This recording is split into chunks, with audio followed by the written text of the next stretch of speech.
ladies and gentlemen. Thank you for attending. I'm Jeannie Flahy with the League of Women Voters. I'm the Voter Service Chair. And welcome to the 2013 City Council Candidates Forum. League of Women Voters, which most of you know, is a nonpartisan organization and is dedicated to encouraging informed citizen participation in government. Our league was created in 1951 and for 62 years has been working to create a better community. The League is pleased to co-sponsor tonight's forum with the Falls Church Village Preservation and Improvement Society. With me is Michael Volpe, past president of VPUS. Thank you. On behalf of VPUS, I want to second Jeannie's welcome to all of you taking part in this forum tonight, whether you're here in the City Council chambers or watching at home on the city's cable channel or watching the replay on video. As most of you know, VPUS was founded in 1885. It's a nonprofit citizen volunteer organization, and we help promote and support the city's natural and community environment, historic structures and landmarks, and civic and cultural activities. Like the League, VPUS does not endorse political candidates. Both of our organizations believe that sponsorship of this forum is an important part of community service. Working as timekeepers tonight are Ruth Rogers and Barry Bushow. Sitting at the table below us are Sally Phillips and Carol Sly, who will organize the questions that the audience submits for a later round of questions during this program. And we'll all be assisting our forum moderator, Marjorie Hobart. We're fortunate to have Ms. Hobart with us this evening. Ms. Hobart is retired from the Virginia Education Association, where she served for 29 years as the executive director of the Arlington Education Association. During part of that time, she worked with the Falls Church educators as well. She has served on the board of the League of Women Voters of Arlington and president of the Arlington branch of the American Association of University Women. These organizations cooperate on candidates' forums in Arlington. She is particularly interested in equal opportunity for girls and women in education, the workplace, and retirement, protecting and expanding opportunities to vote, and affordable housing in this very expensive Northern Virginia area. Ms. Hobart, let's get started. Good evening. I'm pleased to be with you. We are going to try to keep rules and regulations to a small number here tonight. You can see that our candidates are seated in alphabetical order by their last names on the dais. I'm going to quickly review how we are going to proceed, and then we will get right to some questions so you can hear from them. We'll begin by giving each candidate a minute and a half to introduce themselves and explain why they are running for City Council. We'll then ask each of the candidates to respond to a single question that the League and VPUS believes to be critical to the city. Then I have a group of questions in my hat here, and they will each get to choose one. These are questions that the League and VPUS drafted as well. When they have answered those questions with 1-minute responses, then we will have collected your questions, and we will do at least 3 rounds of your questions, each candidate answering one of them and moving through them. Then they will be given an opportunity to answer a question they weren't asked, or to rebut an answer they heard from one of their opponents. Finally, if we have some time, we'll take more of your questions, and then we will go to another question that every candidate will answer from VPUS and the League, and then they will be given 2 minutes for closing statements. You were given the opportunity to take some cards as you came into the room. I hope you took them, and that as you listen to this, you will be writing your questions that you'd like to hear the candidates respond to. Please raise your hand if you have questions, and there are women in the back who will be watching, and they will take them from you and bring them forward. I suggest you turn them in as early as possible so yours are among the questions that get answered. If you need a card, just raise your hand, and there are plenty more. Please remember that any of the candidates may draw your questions, so don't limit your question to just one. We're going to try to ask as many of your questions as we can. We're going to rotate the opening statements, the closing statements, and the answering of questions to make this as fair as we can. Our timers are on the front row. Can you see them? They will give you a 15-minute notice when your time is nearly up and then ask you to stop. At that point, if you would finish the sentence, the short sentence that you are speaking, and so we can move on to the next one. If you haven't done so already, please turn off your cell phone or pagers or anything else that makes noise in your pocket. And if there are media in the room, we ask you to please not obstruct the view of the candidates or interfere with the questioning. We are pleased that Falls Church Community Television is broadcasting live tonight. In fact, I understand it's an assignment, at least in one of the schools, that the students be watching this. Behave. And then they will rebroadcast it later for others to watch as well. The forum sponsors own the content of this broadcast and must provide their approval for any other use of it. So now we will begin with opening statements from our candidates, and we will do it in alphabetical order, starting with Ms. Connolly. You have a minute and a half. Hello, I am Mary Beth Connolly. I'd like to thank the League of Women Voters and Village Preservation Improvement Society for hosting us here tonight. I have lived in Falls Church for 18 years with my husband, Michael. We tried to move away once, and we got pulled back because it's such a great little city.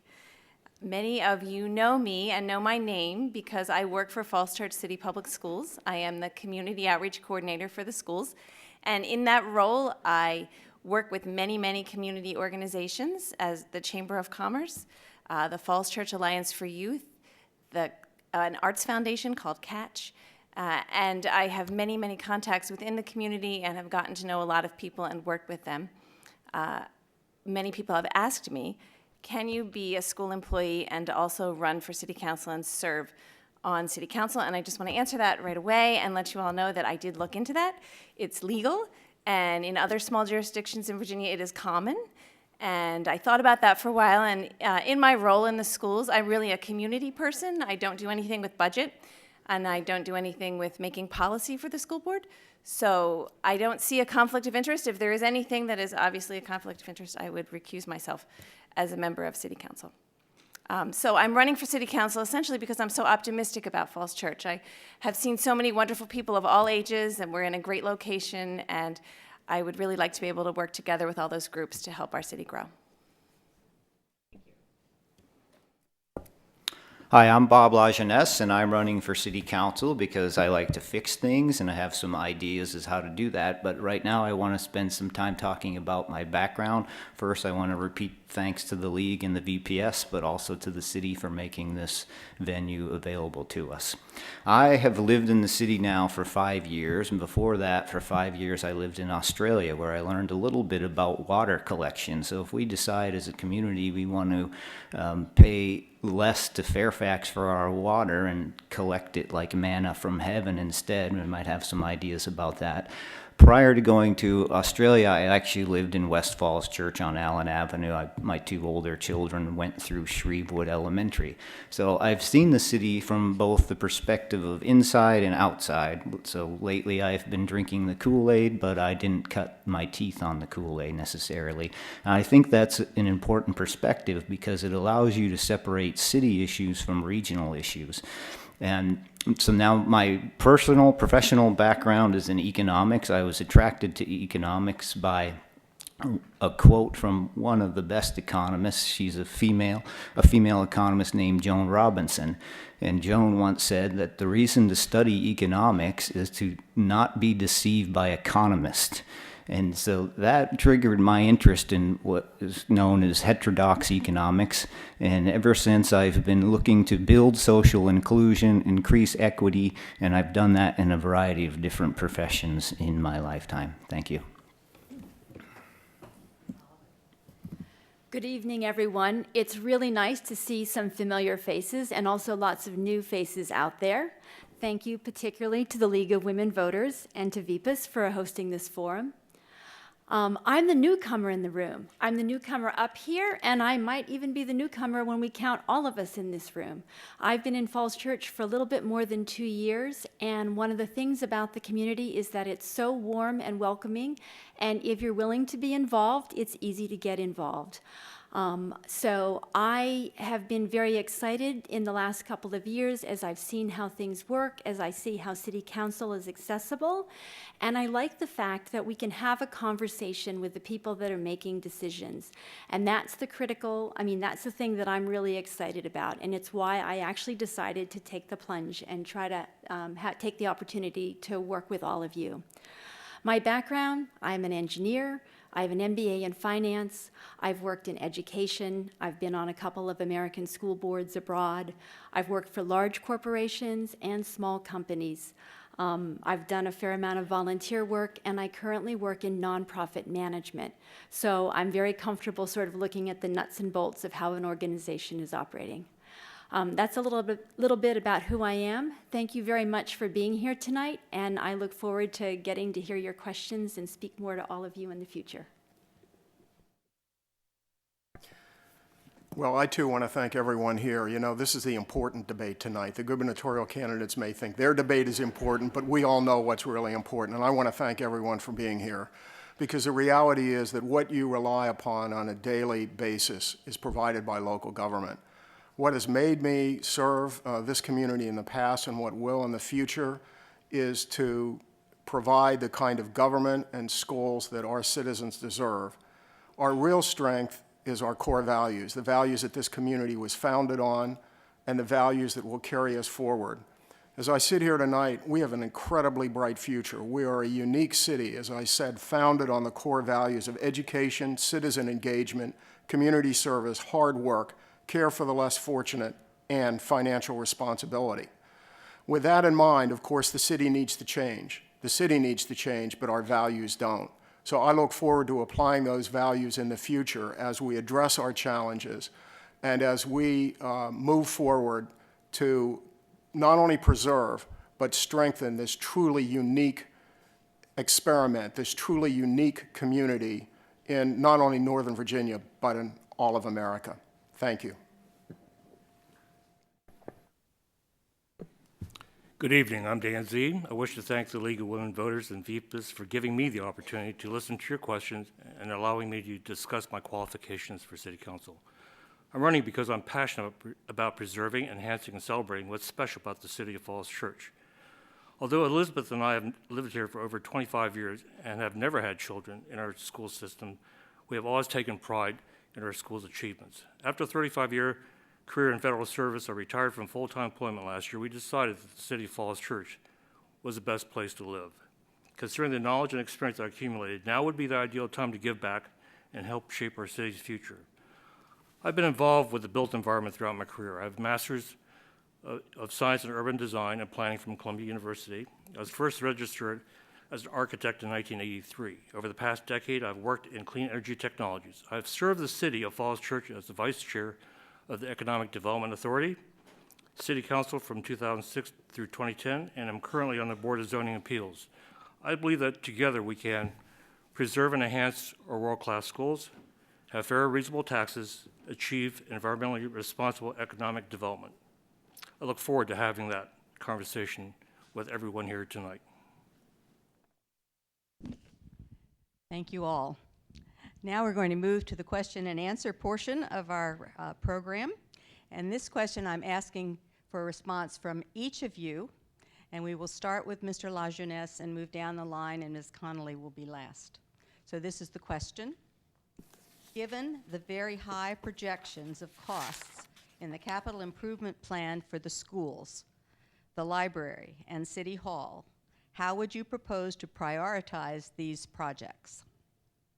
Do you need to hear it again?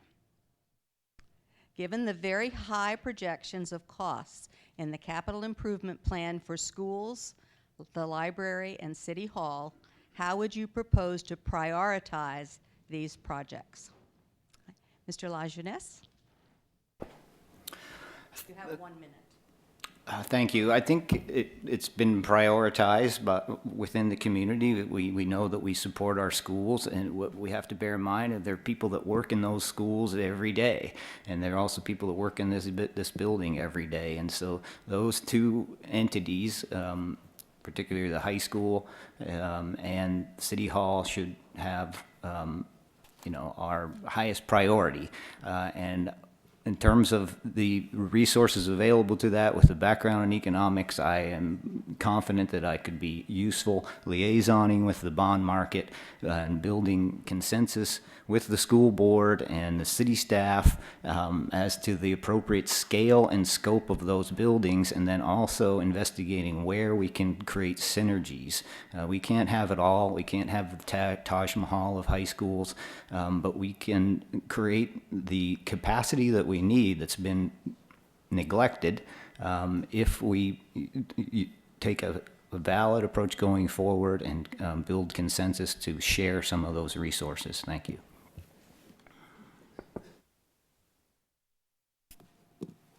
My heart says libraries because I love to read, and in every community that I've lived in, it's been one of the places that I go. And I know that libraries are a place in the community that everybody uses, regardless of your age and regardless of your stage in life. But I know that the issues that face us in terms of our schools, particularly our high school, as we try to prepare kids right before we launch them into into their futures, that those are very critical, and that we can limp along with what we have for a little while, but that needs to be a top priority. The question of City Hall is just tricky because of the location. It's a very attractive location. Lots of people, lots of organizations would like to be here. And so I think we need to just balance the best use of this space before we commit to any plans in that area. Thank you. As I think about any major capital project or combination of capital projects, I think about the model that really worked well here for the largest capital project we've ever done up to this time, which is the Mary Ellen Henderson School. What we did is we had an extended community dialogue to determine what our needs were. Then we looked at our options, and then we put together a long-term financing plan. Then we did a private-public partnership, and that project came in on time and under budget. So that offers us a model for particular projects as well as looking at these. On Monday night, we voted to get some good, solid data, and I think any discussion on any of these projects needs to start from a common base of data. What are the options? What's the cost to rehab versus the cost of constructing new? And we're collecting that data, and on the basis of that, we can have the kind of community discussion that we need to have before we move forward on prioritizing these projects. Again, I would say when we pull together, this community is capable of doing the job, and we showed that we could with the Mary Ellen Henderson School if we were careful and if we provided a clear financing plan for doing what we wanted to do. I support our high-quality city services and our excellent schools and library system. I do want to diversify our tax base to take the financial pressure off of our residential homeowners. Appropriate, intelligent development that is built to minimize impact on our school population can generate the revenues to support the quality of life that we want in our little city, diversify our population, create a critical mass of customers that attracts new businesses and enhances our environmental sustainability. Ultimately, though, it is up to our citizens to be involved, to be informed, and by referendum, inform our choices that the council would make. Thank you.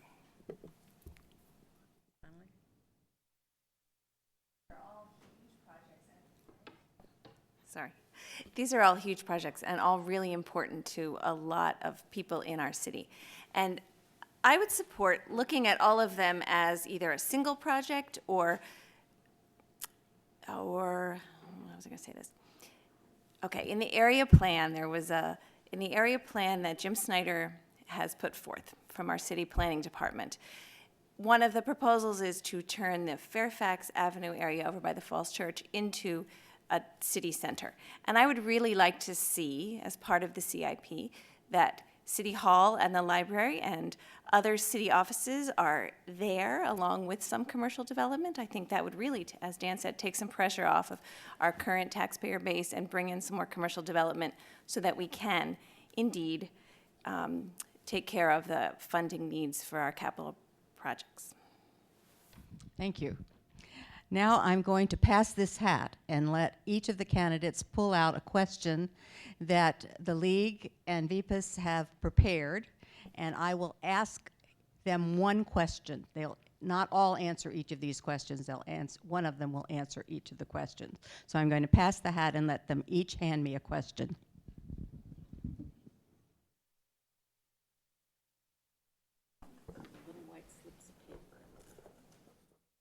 Like this?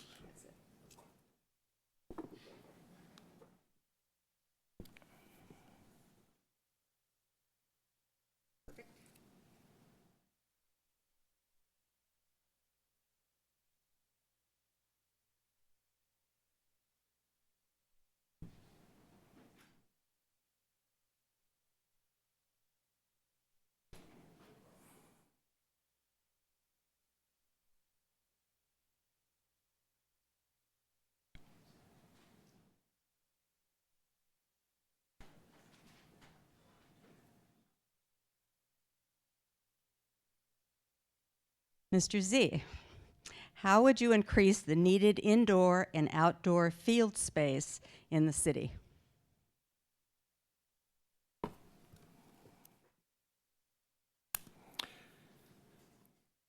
Well, we have the need for recreation facilities and, of course, a place where the community gather. I think that in the larger view of things, that the pressure on the parks that we have and on the schools that so graciously donate their space for community use is part of the larger strategy of making sure that we have the adequate facilities through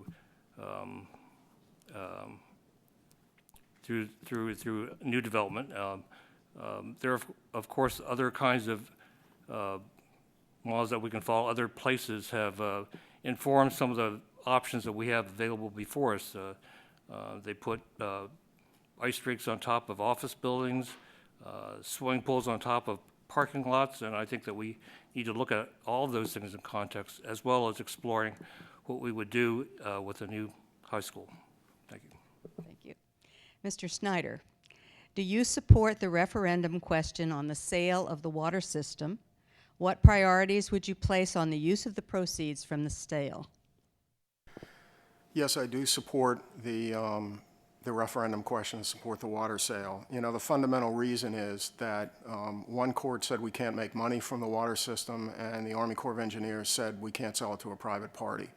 I think what finally came out of the mediation was a very, very positive outcome for the city in terms of control over additional property that we can develop. And I would put a high priority on the money from that development used for our capital expenditures, including the high school. So yes, I support the referendum. I think we came out of the mediation with, frankly, more than many folks thought we could get. There is some money from that, at least $10 million net, and the control of the property that we didn't control before gives us an opportunity for significant economic development with significant tax generation capability. So I wholeheartedly support the referendum, and I would designate at least some of the funds for a new high school. Thank you. Ms. Oliver, in light of the financial difficulties the city has had over the past several years, what changes would you make in city administration? Wow. I don't think, sitting from this seat right now, I could make any concrete recommendations for changes in administration. I do think that as a city council, we need to take a look at the planning process. We need to take a look at the economic development process and the ways in which it has worked and the ways in which it has not worked. I think as a part of reviewing what has happened, if it seems that there is something in the process that needs to be improved, we can work on improving it. If, and this seems fairly drastic, we need to make a major change in administration to do that, then we would certainly have to put that on the table. Thank you. Mr. LaJeunesse, in what areas of the city would you allow higher density and higher buildings, and what maximum heights would you support? I don't necessarily think that we need to build any higher than we already have. I would rather see us fill in. There's plenty of opportunity to do infill development before we rush to sell off or privatize any new land that we get through a water referendum or other places. So I don't know that we need to change the current residential or mixed use height restrictions. I would like to see us stick to our commitments to affordable housing in those. So if there is any adjustment, we have to also make an adjustment to affordable housing that is in lockstep with any adjustments we make to the height limitations. Thank you. Ms. Connolly, what efforts should be made to reduce the carbon footprint in city public buildings, schools, and city equipment? Do you see any further opportunities for conservation and energy savings by the city? I do, and I think this goes back to the capital improvements question. Is it better to renovate an old building, like George Mason High School or City Hall or the library, or is it more energy efficient to build a new building? And I think that that's something that we really need to look at.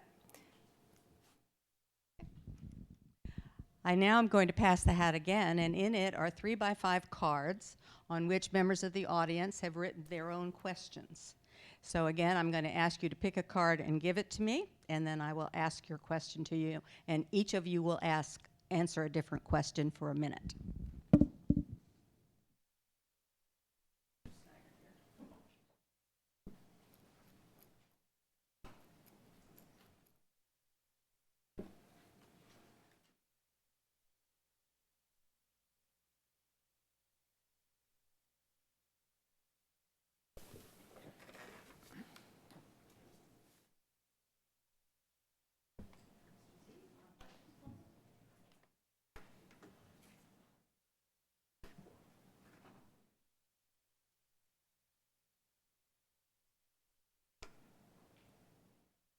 So this question is for Mr. Snyder. Do you favor a new library facility to support last year's 22% increase in patron visits and the almost 19% population increase since 2000? I think the questioner has suggested an outcome in the questioner's mind. Clearly, those statistics are important, and we need to deal with them. Frankly, I need some time to look at it. I don't have good cost estimates yet of the different alternatives, although there were some provided by the consultant. I think we need a community discussion. A lot of folks have a lot of legitimate sentimental attachment to the current building. I do think there's some opportunities for synergies between whatever we do with City Hall and the library in terms of parking. So I'm not to the point yet where I'm prepared to make a clear decision on this issue. I want some more input from the community, and I want some more data about the different options and then what potential synergies exist for whatever improvements or however we go on City Hall. So that would be my answer to that question. Thank you. Thank you. Ms. Oliver, would you be prepared to take legal action to enforce city zoning laws governing buildings on city land? Well, I'm a great believer in conversation and discussions and working towards compromises. So for me, legal action is always the last action that you want to take. That said, there are times it's required, and I think as a city council, as a city, we need to be prepared to do that. But as I said, I think it would always be my last choice. I would look for the compromise. Thank you. Mr. Lajeunesse, Recreation and Parks, the Library, and Human Services have all received reduced program funding, while the schools have received city-funded increases in recent budget cycles. Do you think all city programs should share equally in hard times and good times? Yes, I do, and I agree with that characterization. I actually have a video on my website on YouTube that documents some of the neglect. What we've seen in this city lately is a rush or preoccupation to covet and court private development, and we haven't built the capacity in that we need in our public infrastructure. So we've ended up neglecting our parks, neglecting a lot of our buildings, and so if we want to reverse what Galbraith called private affluence in the face of public squalor, we need to start budgeting for these things, and not only budgeting, but spending them and properly leveraging the surplus funds that the city already has and the projected increase in revenue from the private development that's coming online now. All we have to do is assume the same fiscal stance as our neighbors, and we can do that through traditional fund municipal bond financing. Thank you. Ms. Connolly, do you think there is a growing schism between the school community and city residents who do not have children in the schools? And if you do, what would you do to minimize it? Is that a setup for me? You drew it. I drew it. I think that there is not a growing schism between the school community and those who live in the community but do not have children in the schools. I think that is sort of a false dichotomy set up when elected bodies are arguing over the right place for funds to go. But I think as a community, we are all a community, and I think our police and our parks and our libraries and the people who clean the streets and take the trash, they all serve all of us, and it's to the benefit of all of us, whether we have children in the schools or not, to be able to have the highest services possible. Mr. Z, if elected, can you accept decisions made by previous city councils? For example, the last council decided to spend some money to make City Hall ADA compliant with more energy efficient. Can you accept this and move forward? Thank you for that thoughtful question. We live in a community, and I have to believe that with respect to these decisions that are made, many, many agonizing hours have been spent both by elected officials, members of the school board, all of whom, and citizens, all of whom give their time freely to discuss the path forward for the city. It's very easy for someone to take have a quick opinion on whether something appeals to them immediately or not. But when you examine all these decisions that have been made over time, I think that you have to look at them in the context of what they were meant to do, whether they achieve that purpose or not. But we are a community that is very involved, and we should continue to be that way. And if there are difficult decisions to be made, then I would say this all depends on the people through a referendum. Another round of questions, starting with Ms. Oliver.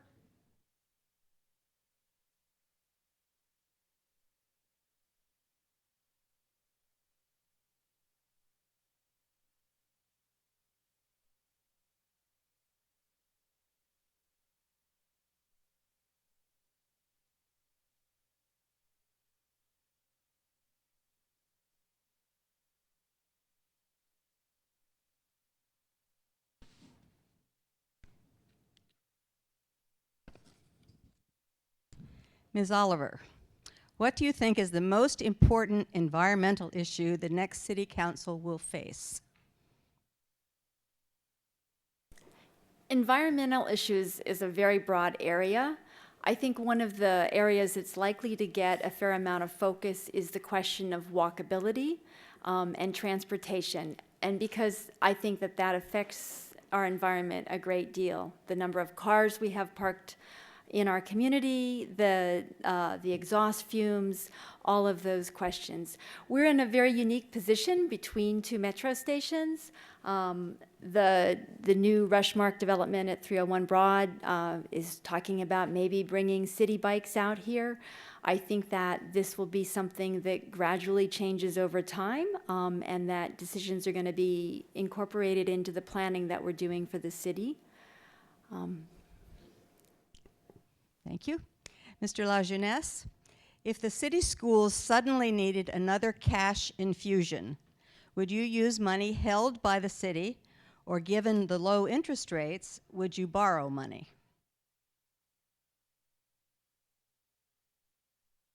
Sorry, the answer depends on the need for the cash.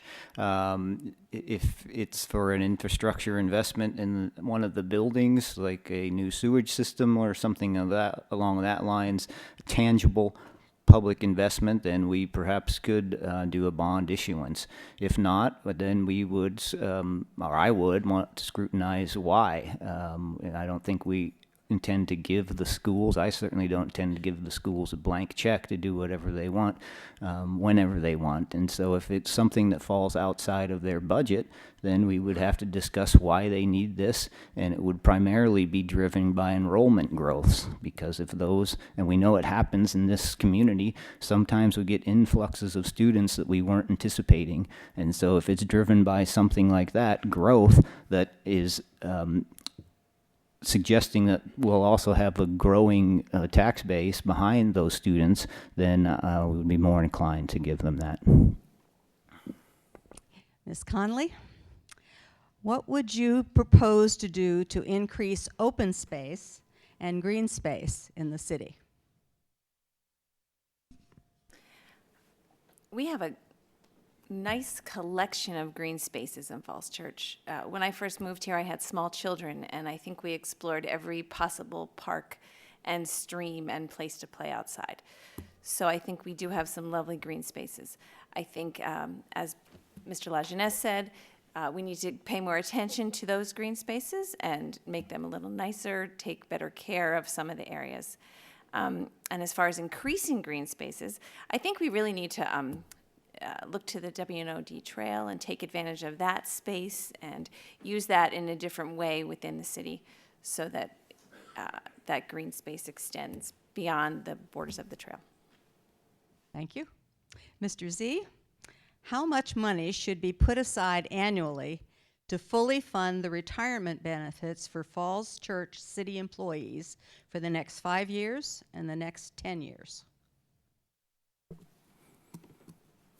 Well, that's a great question, and I have to say that I don't know the precise answer. I don't have the data in front of me. Having said that, it would be incumbent on any newly elected city council member to understand the landscape and the context, and of course, the foundation that we make our decisions and basic discussions are that we need to take care of our people. We need to take care of our people. It's quite that simple. You know, there are many of those that say, well, you know, they can fend for themselves. But the City Falls Church has a long-standing, well-deserved reputation of helping each other, and that certainly would reflect itself in how we view the pension fund. Thank you. Mr. Snyder. Campaign finance reform is being discussed in Virginia's governor's race. Would you favor a council resolution to call on the General Assembly to support a U.S. constitutional amendment to overturn the Citizens United decision, which allows unlimited corporate spending on campaigns? Every time that the council is approached for something beyond our immediate duties, we're often criticized for doing that. I think the community needs to talk about this. I think that we have a unique circumstance here where you don't have to take out a second mortgage to run for public office, and I would like that to be the case all across the country. So I have some sympathy. However, the amendment would turn the decision-making on campaign finance over to the General Assembly in Richmond. I'm not sure I'm real comfortable with them determining the rules of that either. So, to say the least, I'm somewhat conflicted on it, but it's certainly worth discussion. And even if council didn't want to take a position as a council, we would have the right to take a position individually.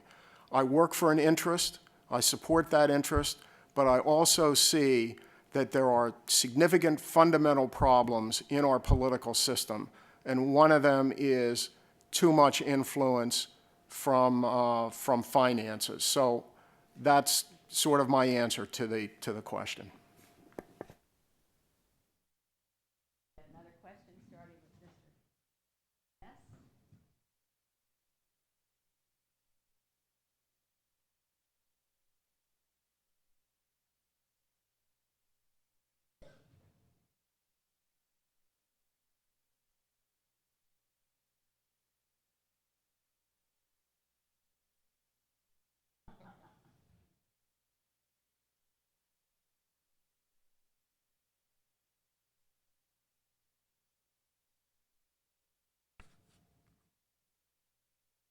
Mr. LaJeunesse, school enrollment has increased by 6.3% this year.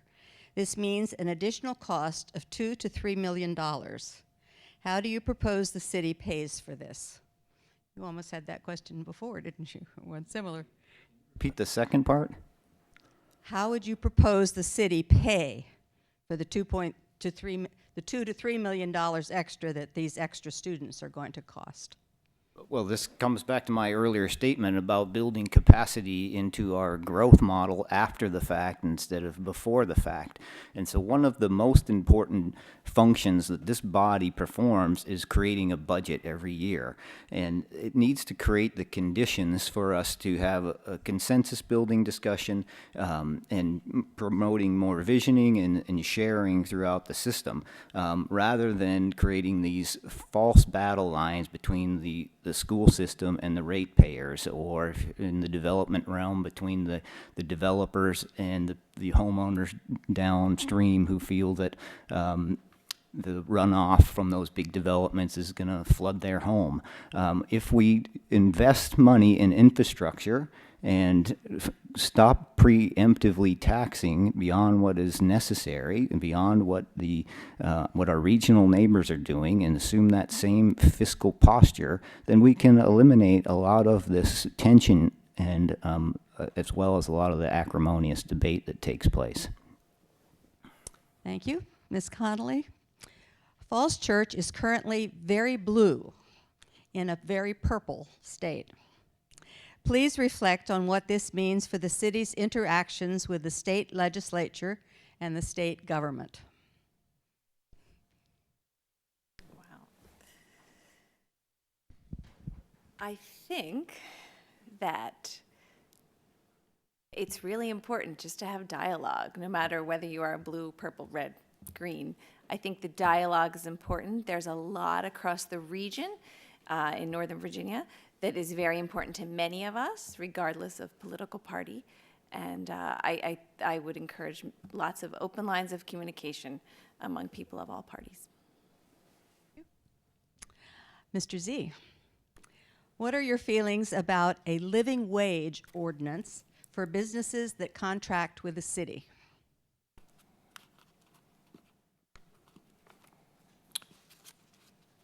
I don't know that it is a living wage, which I assume is the question goes to the decision that Mayor Gray in Washington D.C. and wrestled with, goes to paying an amount above what the minimum wage requires for those kinds of jobs and skills.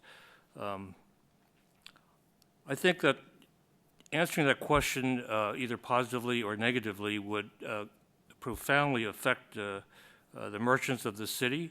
And I think that that's a much broader question that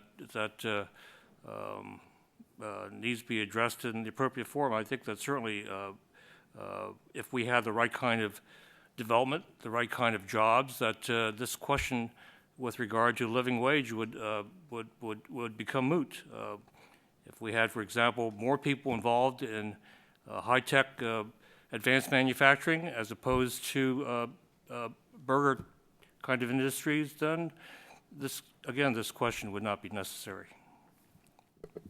Thank you. Mr. Snyder, what ideas do you have to promote safer and more widespread walking and biking in the city? Do you support reducing reliance on cars for transportation within the city? The answer to the second part of the question is absolutely. The question is, how do we get there? We had a pedestrian and bike plan that had some issues with it. It created unnecessary controversy. I think we need to bring that back. The second thing is we need to fund it. I've worked over the course of the last decade to secure transportation funding, and a high priority both in the past, now, and in the future will be to secure funding for an effective bike pedestrian plan. In terms of the long term, and I want to thank Congressman Moran for this, in terms of the long term, we're working now on a transit system to serve Route 7 and our business area that would connect Alexandria, City of Falls Church, and Tyson's Corner. And that will be significant as a regional effort to get cars off the road. And then we need to focus locally on bike, pedestrian, and potentially other very local transit options. These things in combination, I think, will go a long way towards solving the problem. Thank you. Last question. Ms. Oliver, do you support the creation of incentives to support the arts as permitted by the state's Arts and Cultural District legislation?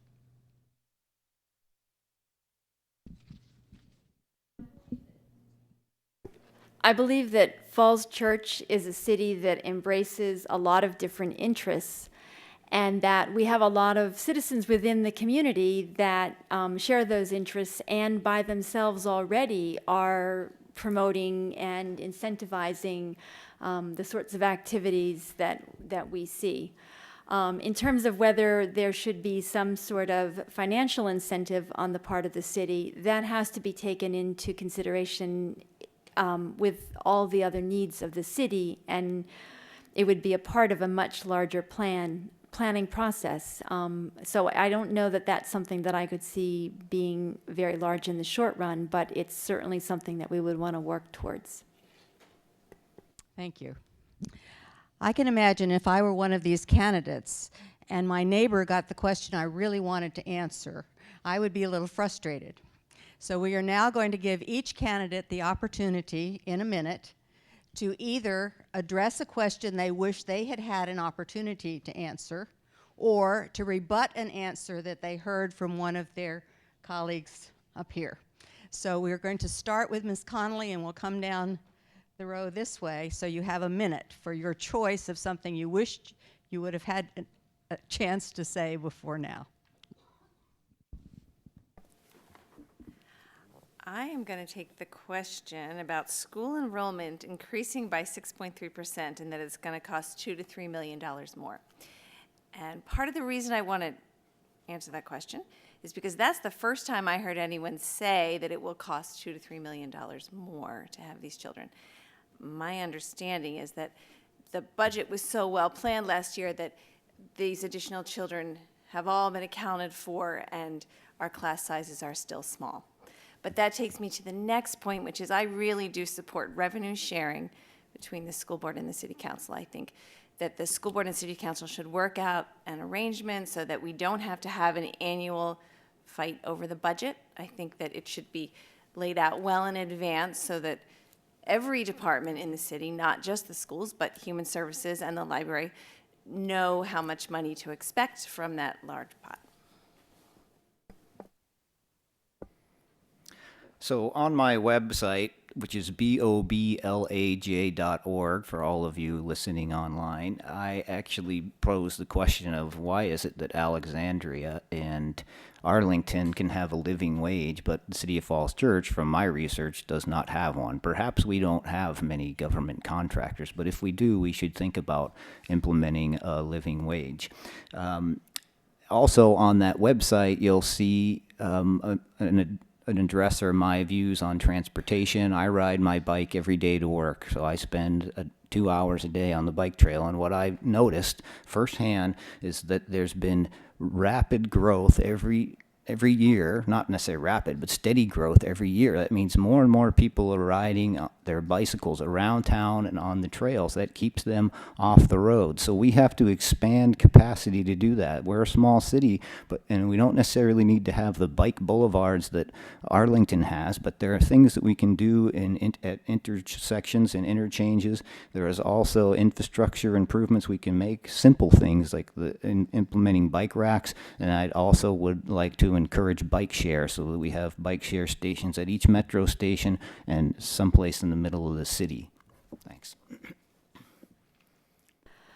I'd like to address the question about the growing schism between the school community and the wider community. And I think that that question can be expanded to talk about the divide between any two sections of our community. You can split them up any way you like between the bicyclists and the people that want their 4 cars. I know that the interesting thing as I thought about running for city council was all the opinions that everybody gave me. I mean, I heard a lot of opinions, and they didn't necessarily agree. Walking down one street, I had one neighbor tell me we needed the traffic light removed. Another neighbor said we needed a speed bump put in. The third neighbor said, we need the next street over to get a traffic light. That will solve the problem. These were all great ideas. They're all possible solutions. I think it's just a question of listening to the different ideas in the community and finding a way to meet the basic needs that everybody has and not focus on the differences. Thank you. I'd like to address the question about support for the arts. My view that the long-term sustainability of the city lies in Falls Church continuing to be the non-Tyson's Corner.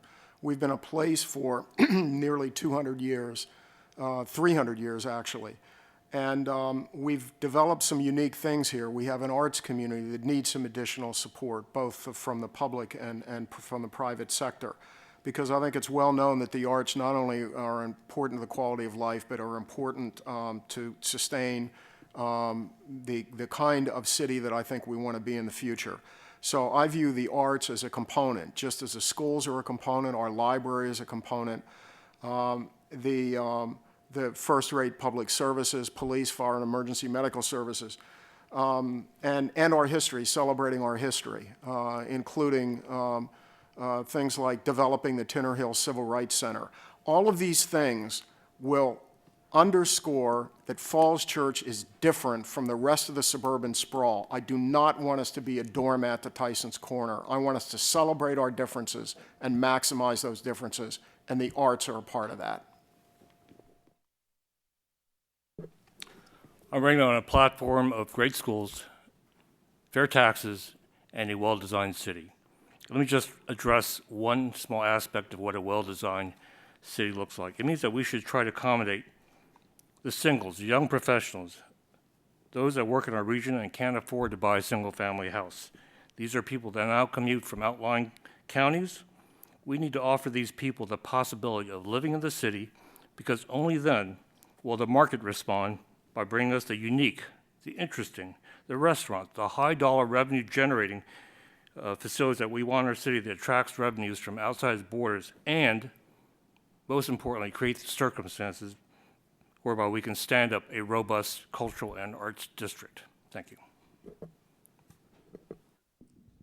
I want to compliment our candidates on keeping to their time.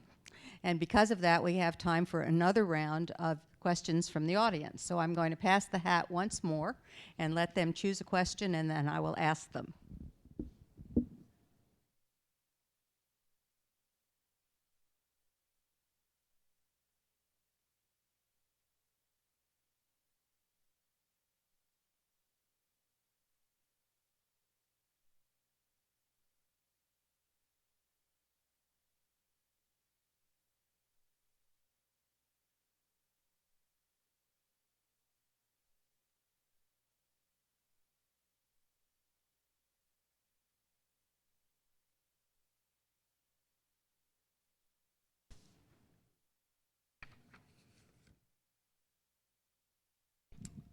Mr. Z, the EPA has awarded the city the designation of a green power community, one of 50 in the U.S. and the first in Virginia. Do you support continued efforts by the city to assist and educate residents on reducing their greenhouse gas emissions? That's a great question.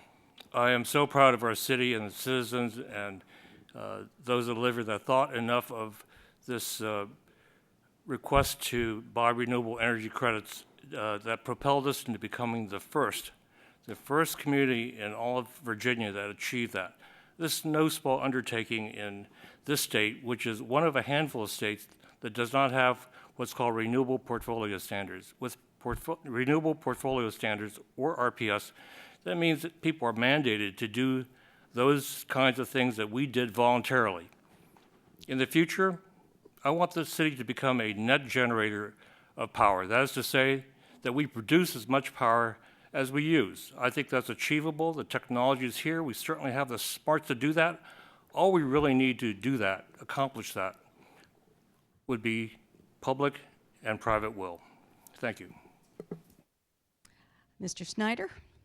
New buildings on Broad Street seem to crowd the street. Sidewalk space and room for trees are very minimal. It is not a friendly pedestrian space. What are your thoughts on this crowding and the city's major thoroughfare? Well, I think you have pointed out an issue.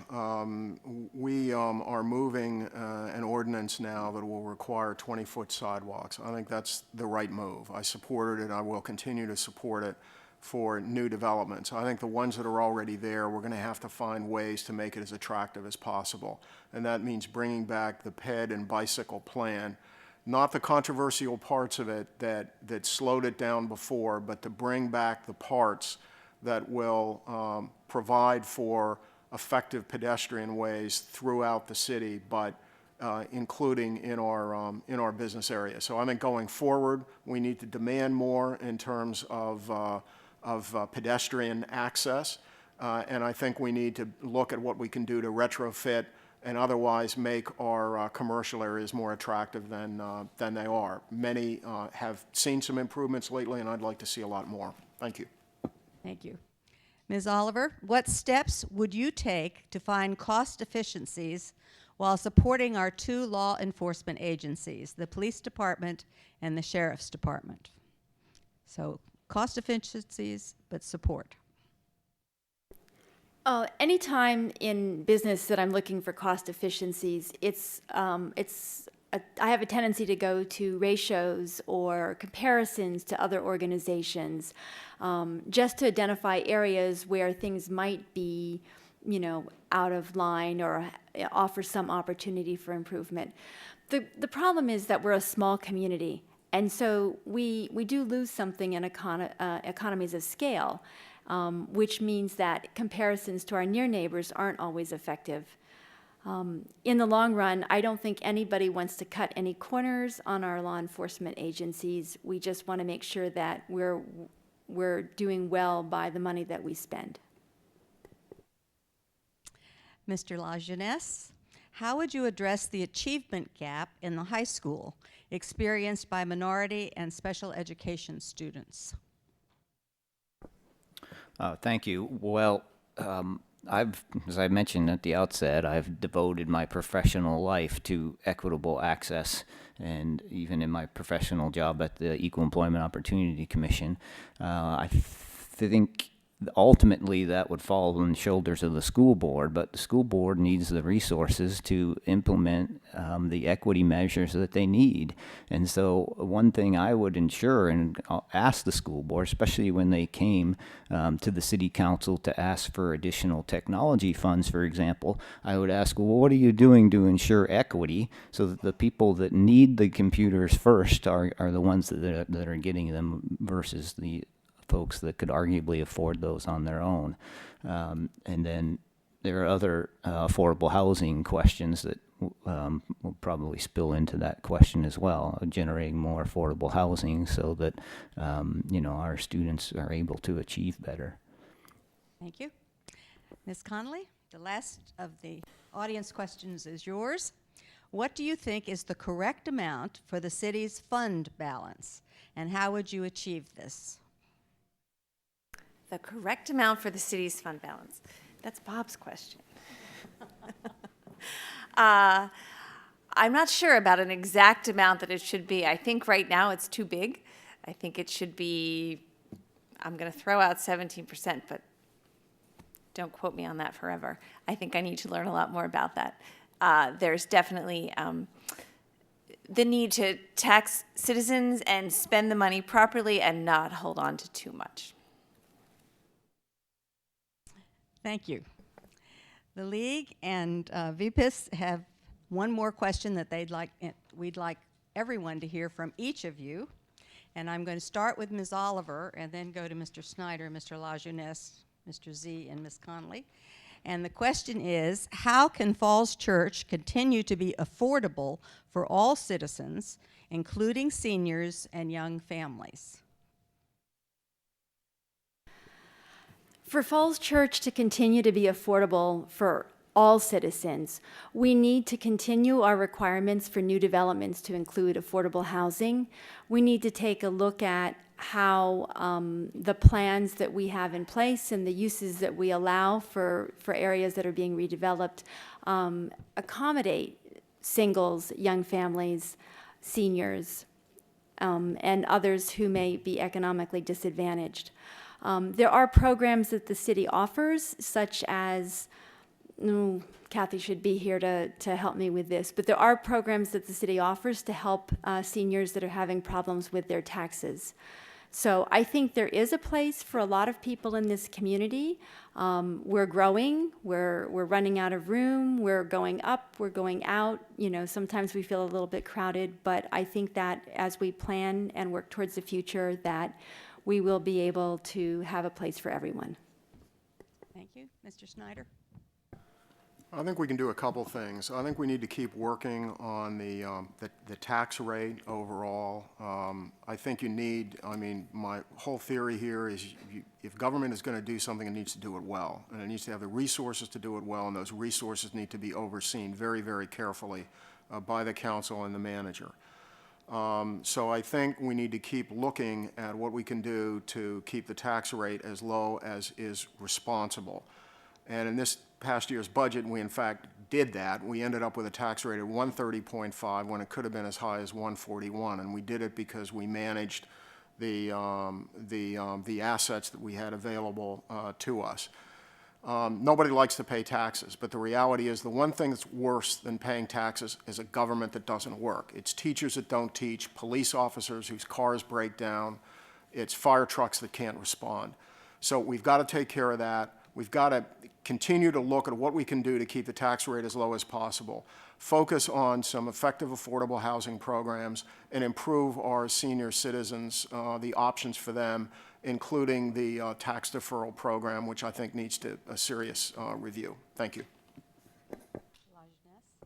Well, the first thing the city has to do is stop preemptively taxing its citizens. We've had 2 years of windfall surpluses now, and importantly, those surpluses come over and above surpluses that were already built into the budget process. So we're preemptively taxing ourselves. Essentially, when the city collects an extra $10 million in tax revenue and does not spend it, that money is destroyed. That economic activity, that money would have been spent 4 or 5 times over. So if you collect $20 million in taxes and you don't spend it, you're destroying potentially $100 million in economic activity, which would serve as a tax base for the future. Now, any politician that looks you in the face and says, "I'm going to reduce your taxes," probably shouldn't be trusted. But what we could do is place a moratorium on the present level of taxes so that over time your incomes and your rents relative to that are much higher. And another thing I'd like to do on taxes is to engage in a simplification and unification activity so that we're not out of line with our surrounding competitors.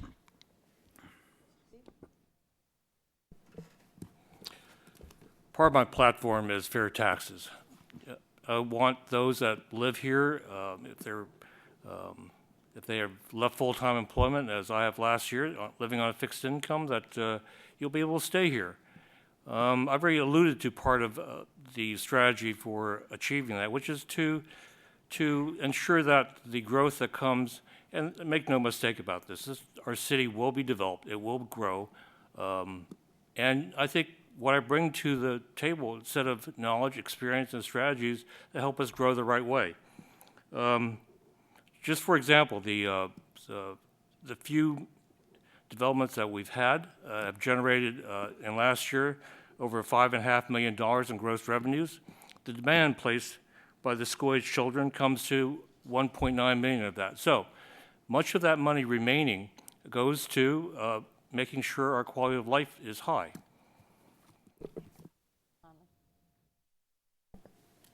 I think affordability is a big issue for all citizens, seniors, young families, and families in the middle that have kids in the schools. The tax rate is high, and I think when people move here, they know that they may have a smaller house so that they can take advantage of the services that our community offers. I would like to see the property tax deferral program for senior citizens be expanded, and also the tax rebate program also. There's room, I think, on City Council to lead on that and make the city more affordable for senior citizens. Thank you. We are going to conclude our forum this evening by allowing each of our candidates to do a 2-minute closing statement. And we are going to start with Mr. Z and move up the dais in counter-alphabetical order. So your closing statement, 2-minute limit.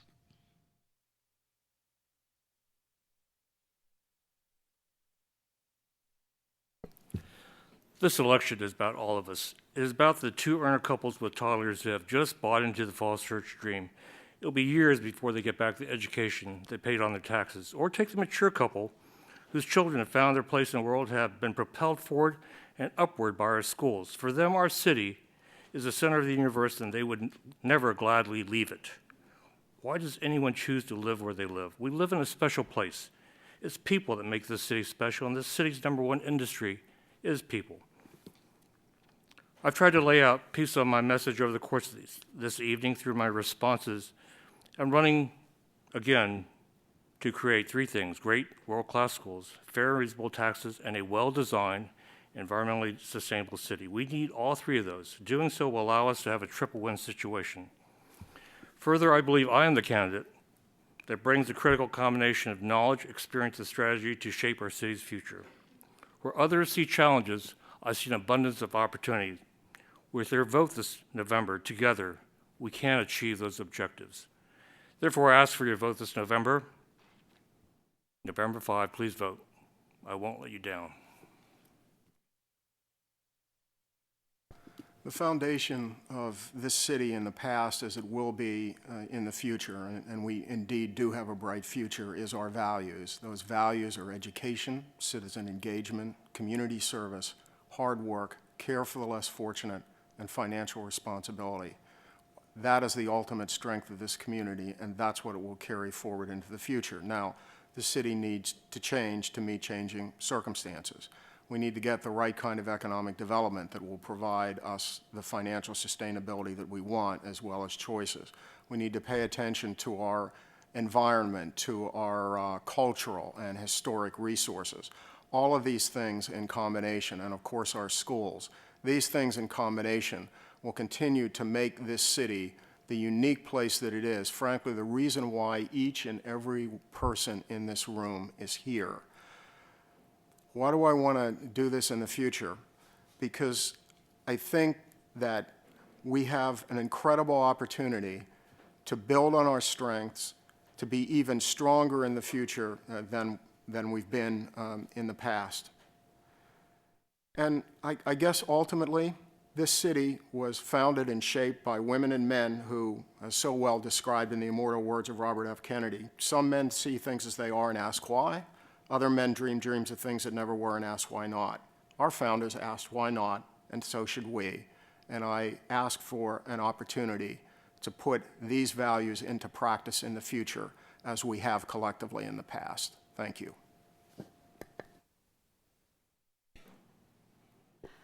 I want to start by thanking all of you for coming out tonight, because for me, the thing that I found so welcoming about Falls Church when I arrived 2 years ago was that there were so many conversations. And there were some really tough questions posed tonight, and there were some really great ideas raised on all sides of me, and sometimes even within the questions. And I really think that we need to continue the conversation, that we need a city council and a process that is open to creating community through that conversation. As the reason I'm running for city council is in part because I want to see strong schools. I want to see deliberate development. Deliberate in that we have a plan and that everybody has a chance to participate and give their input to the process, so that we realize our sidewalks need to be 20 feet and not whatever the number is now. And we have to do all that while keeping an eye on our infrastructure. We need decent roads, we need decent storm sewers, we need a solid security police force, sorry. Too many years living in dangerous places overseas. So we need to do all this, and we have to do it without costing people too much money. And the only way we can do that is to put our heads together and talk. The great ideas are going to come from every place in the community, and I think that working together, we can keep our city the special place that it is. Thank you. I want to thank everybody for attending tonight, and hopefully November 5th you will vote to fix the mess with La Jeunesse. Those messes, as I've pointed out, are primarily financial and infrastructure. We need to start turning an eye towards rebuilding the infrastructure that we've neglected. Now, we spent a lot of time talking about some of the problems, but let's not forget to celebrate the greatness of Falls Church. I like the fact that it is a crafty city. We have small arts and crafts businesses. We have a new business in town that creates craft beers. These are the types of businesses and industries that we want to promote and develop. We don't pick and choose them, but we also don't promote corporate entities over and above these small locally owned businesses, and I think we really need to address them and court them. The city became great through pluck, not luck. It's the hard work of people on boards, on VIPs, and other advisory boards and committees, and so I want to thank all of them. Garrison Keillor once described Lake Wobegon as a town in which you could just tell when you walk down the street the people spent hours and hours on these committees protecting the livability of the city, and so that's what happens here. And we have a livable city. We need to be careful that we don't just turn over any new land we have to the highest bidder to develop the biggest building on it. So we need to be careful and honor the people that have protected that public space in the past and made this place a livable city, and continue to make it a livable city by making smart decisions to encourage smart development, not hyper development. So thank you again. I also would like to thank everybody for coming tonight. This is my first time sitting on this side of the dais. I usually am sitting out on that side addressing city council or the school board with concerns from the community. So it's interesting to look out this way and see everyone. One of the things that I have learned in the last few years, I have served on the board of the Village Preservation Improvement Society, and I became the chair of the Attic Treasure Sale 3 years ago because I wasn't there and I got nominated to do it. But it turned out to be such a joy because I met so many wonderful people who have been in Falls Church for many years that just I hadn't crossed paths with in the past. Wonderful volunteers, people bringing things to donate, and they talked about what a wonderful city this is and how pleased they were to be able to pass their things on to the next generation. And I think that those people have given us such a strong foundation. I don't think any of us here mentioned our business community and what an asset that is. We have a really dedicated group of businesses, small businesses and medium-sized businesses in Falls Church that may also make this a wonderful community. Here we are right between Arlington and DC and Tysons, and we are a special place. And I would be pleased to represent all of you on City Council because it is such a special place, and I'm really honored to be here and to be part of it. But growth is coming, and we need to do it, as Karen said. We need to do it deliberately, and we need to think about it very carefully about how we want our community to grow. Because we have metro stations, and we have if the referendum does pass, there will be the land over near the metro station that we'll be able to develop commercially. And I think as a community, we need to come together and decide how we want our city to look, not just next year or 5 years from now, but 50 years from now, when we're all donating our stuff to the Attic Treasure Sale, people my age. So my website is connollyforcouncil.com. Take a look at it. I have been putting up some posts about things that I think about, so please feel free to read them and ask questions, and I look forward to talking to all of you more in the coming month or so before the election, and please vote for me on November 5th. Well, I want to thank our candidates. They did a wonderful job of responding to questions, all of which were a surprise to them.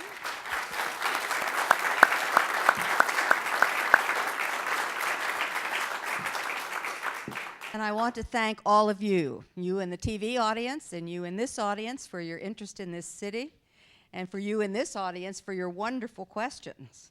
You know a lot about this city, or you couldn't have asked such good questions.